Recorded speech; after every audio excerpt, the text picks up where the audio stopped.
L'adoption d'une plateforme collaborative de gestion de projet est une évolution majeure puisqu'elle devient un lieu de centralisation et de partage des informations. Elle permet de consulter régulièrement le travail réalisé par tous les acteurs du projet et elle met en lumière la mobilisation des équipes, leur engagement, les retards et les incohérences techniques. Cette vidéo décrit les principales fonctions proposées par les plateformes collaboratives de gestion de projet. Ces plateformes sont des logiciels souvent hébergés sur Internet qui deviennent des lieux uniques de stockage des fichiers. Le travail de tous les contributeurs est planifié à l'avance. L'ordonnancement des dépôts de fichiers est anticipé. Les données sont hébergées dans un espace sécurisé et la visualisation des maquettes numériques se fait à l'aide d'une visionneuse commune. Culture coopérative du BIM. La collaboration au sein d'une entreprise ou avec les partenaires d'un projet est un facteur clé de succès et de progrès. Le BIM prend tout son sens lorsque le projet réunit plusieurs services d'une même entreprise ou plusieurs entreprises dans un même projet. Cette démarche de coopération, basée sur l'utilisation d'outils numériques, apporte de la méthode dans la production des documents d'études, structure les processus de gestion de projet, les procédures qualité et les contrôles en amont. Plus le projet est complexe sur un plan technique ou organisationnel, et plus ses supports méthodologiques et organisationnels sont importants.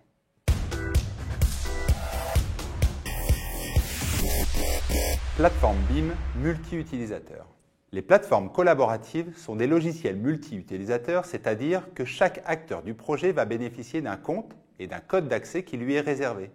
Il est ainsi impossible de confondre le travail de deux intervenants et chaque contribution est identifiable. Le principal intérêt de ces plateformes est d'apporter et de structurer une méthodologie de travail avec des jalons, des échéances, des règles de contrôle, des formats, noms et tailles de fichiers, afin d'organiser au mieux toutes les données, d'en faciliter la collecte, le transfert et la mise à jour.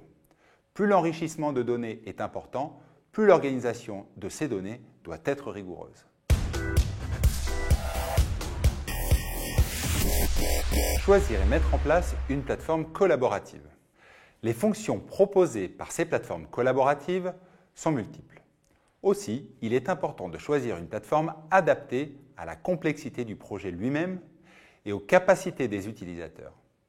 Pour des projets complexes tels que les centrales nucléaires, des compétences de développeurs informatiques peuvent être requises. Le planning est géré par un système d'intelligence artificielle et les coûts d'accès à la plateforme sont de plusieurs milliers d'euros par mois. À l'opposé, des plateformes de coordination de projets moins complexes sont accessibles après une heure de formation pour quelques dizaines d'euros par mois. La mise en place d'une plateforme peut s'organiser en 3 étapes afin qu'elle soit la plus structurante possible pour les acteurs du projet. Première étape, définir qui peut faire quoi, quels sont les droits de chaque utilisateur de la plateforme. Deuxième étape, quelle séquence de livrables est attendue et comment s'organise la production, les contrôles ainsi que les mises à jour. Étape 3, quelles sont les échéances de chaque production et les temps de production affectés à chacun.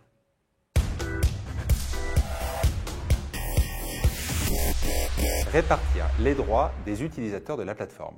La première étape consiste à définir les droits de chaque utilisateur de la plateforme. Ceci est essentiel pour éviter les erreurs de manipulation, par exemple, effacer un fichier par inadvertance ou qu'une personne non compétente puisse modifier des informations. Pour gérer également la confidentialité de certaines informations, par exemple, accéder aux données détaillées d'un lot alarme sécurité, ou encore pour définir le rôle de l'intervenant, les livrables qui sont attendus à chaque phase du projet. En appliquant la règle qui précise que le producteur d'une donnée en est le propriétaire et le responsable, la traçabilité de l'information prend dès lors tout son sens puisqu'à travers l'historique des activités de la plateforme, il est possible d'identifier les origines de toutes les informations qui ont transité.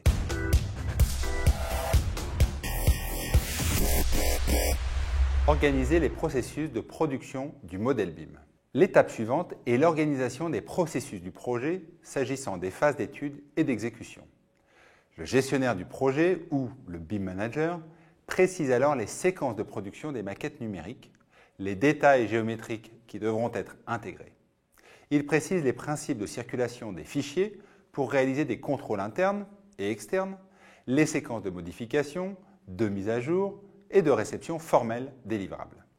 Ces séquences peuvent être paramétrées en avance dans la plateforme afin que les utilisateurs soient guidés dans la gestion de leurs tâches quotidiennes, hebdomadaires ou mensuelles, dans le respect des règles établies collectivement. La plateforme envoie ainsi, chaque lundi matin par exemple, l'état d'avancement des tâches réalisées et ce qu'il reste à faire. On retrouve ces règles formalisées dans le protocole BIM afin qu'elles soient bien contractuelles.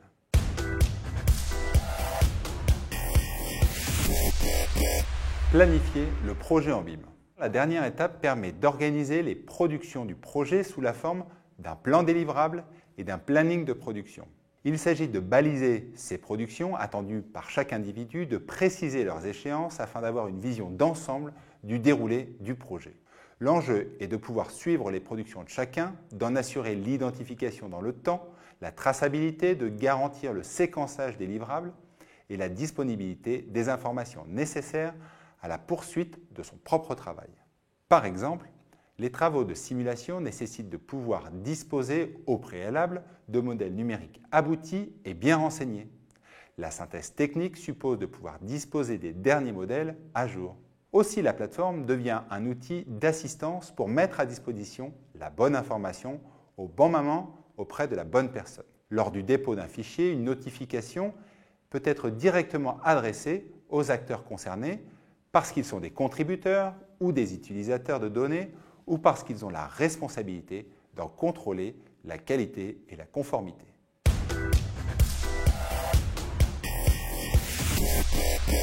Visualiser une maquette 3D. La visualisation des maquettes numériques dans un format interopérable peut être réalisée avec des logiciels appelés viewers ou visionneuses en français. Certaines plateformes collaboratives intègrent directement ces visionneuses 3D pour lire des formats IFC. Cela permet à tous les acteurs du projet de pouvoir disposer d'une solution de revue de projet gratuite, disposer d'un seul et même outil de lecture.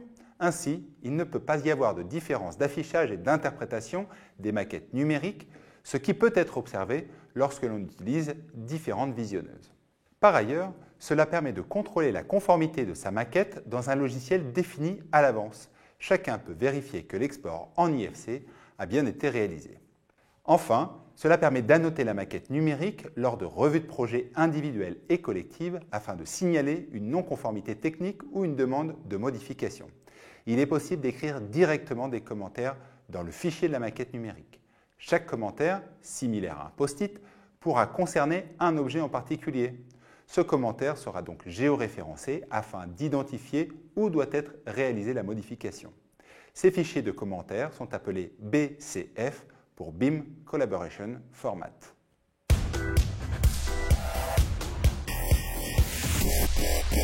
Sécurité des données de la maquette numérique. La sécurité et la confidentialité des données sont déterminantes. C'est notamment le cas pour certaines infrastructures sensibles telles que les centrales énergétiques, les voies ferrées ou encore les réseaux souterrains. Les échanges par email, les plateformes commerciales et grand public de transfert de fichiers volumineux ou encore le développement des serveurs de projet appelés Drive sont à proscrire en raison du fait qu'ils transitent par des serveurs informatiques basés à l'étranger. Nombreux sont les maîtres d'ouvrage qui demandent désormais des serveurs sécurisés selon les normes en vigueur en France ou en Europe. Cette démarche de sécurisation et les principes d'échange de fichiers devront également être formalisés dans le protocole BIM.